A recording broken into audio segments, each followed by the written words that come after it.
اعوذ باللہ من الشیطان الرجیم بسم اللہ الرحمن الرحیم وَلَن تَرْضَىٰ عَنكَ الْيَهُودُ وَلَا النَّصَارَىٰ حَتَّىٰ تَتَّبِعَ مِلَّتَهُمْ قُلْ إِنَّ هُدَى اللَّهِ هُوَ الْهُدَىٰ وَلَئِنِ اتَّبَعْتَ أَهْوَاءَهُمْ بَعْدَ الَّذِي جَاءَكَ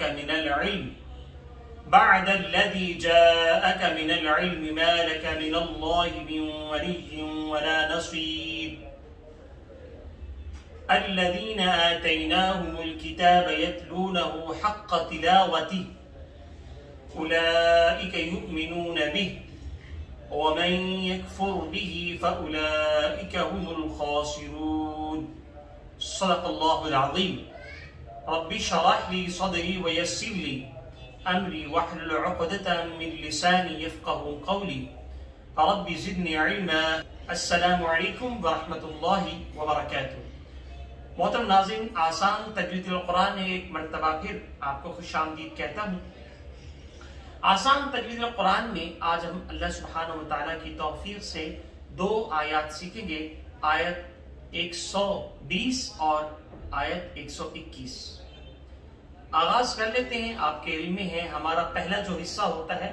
وہ تجوید کا ہوتا ہے اور دوسرا حصہ ہوتا ہے ہمارا تفسیر کا ہوتا ہے۔ وَلَن تَرْضَىٰ عَنكَ الْيَهُودُ وَلَا النَّصَارَىٰ حَتَّىٰ تَتَّبِعَ مِلَّتَهُمْ۔ وَلَا یہاں اخفا کر لیں گے، نون ساکن کے بعد تا ہے، ترضا کی تا کو باریک اور را کو موٹا، اور ضاد کو ہم موٹا پڑھ لیں گے، یہاں اخفا کر لیں گے۔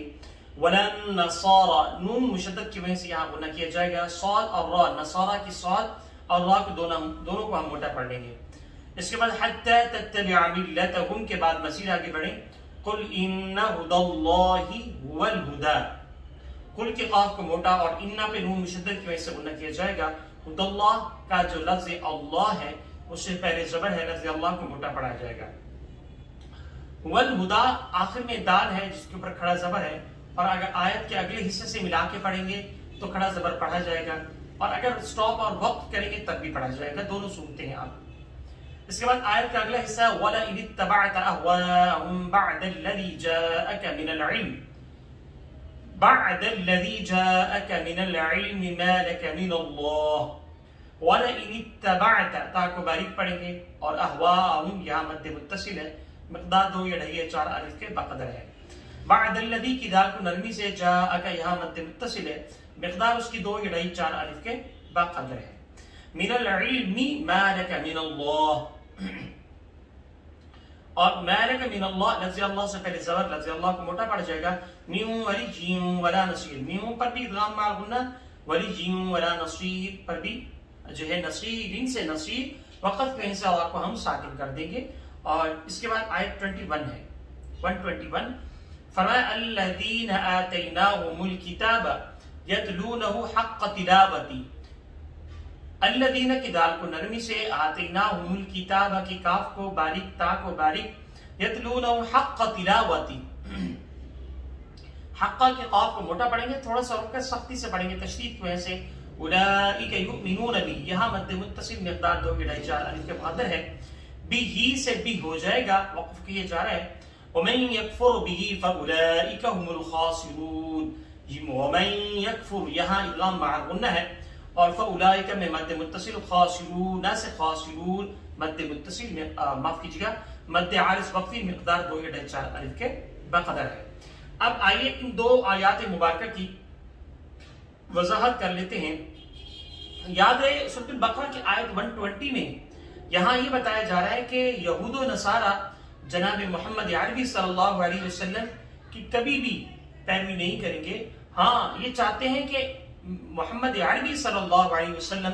یہ پیروی کریں یہود و نصارہ کی۔ تو یہی وہ بات ہے جو آپ کے سامنے پیش کر رہا ہوں۔ فرمایا وَلَن تَرْضَىٰ عَنكَ الْيَهُودُ وَلَا النَّصَارَىٰ حَتَّىٰ تَتَّبِعَ مِلَّتَهُمْ، یہود و نصارہ ہرگز آپ سے خوش نہیں ہوں گے، حَتَّىٰ تَتَّبِعَ مِلَّتَهُمْ یہاں تک کہ آپ ان کے دین کی اور ان کے ملت کی، ان کی پیروی کر لیں۔ فرمایا قُلْ إِنَّ هُدَى اللَّهِ، کہہ دیجئے اے نبی صلی اللہ علیہ وسلم، ہدایت تو اللہ کی ہے، وہی هُوَ الْهُدَىٰ وہی ہدایت ہے، اللہ کی ہدایت ہی دراصل ہدایت ہے۔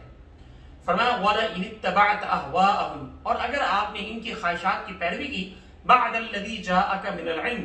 بعد اس کے کہ آپ کے پاس علم آ چکا ہے، مَا لَكَ مِنَ اللَّهِ مِنْ وَلِيٍّ وَلَا نَصِيرٍ، اللہ کے مقابلے میں نہ کوئی آپ کا کوئی حمایتی ہوگا اور نہ ہی کوئی مددگار ہوگا۔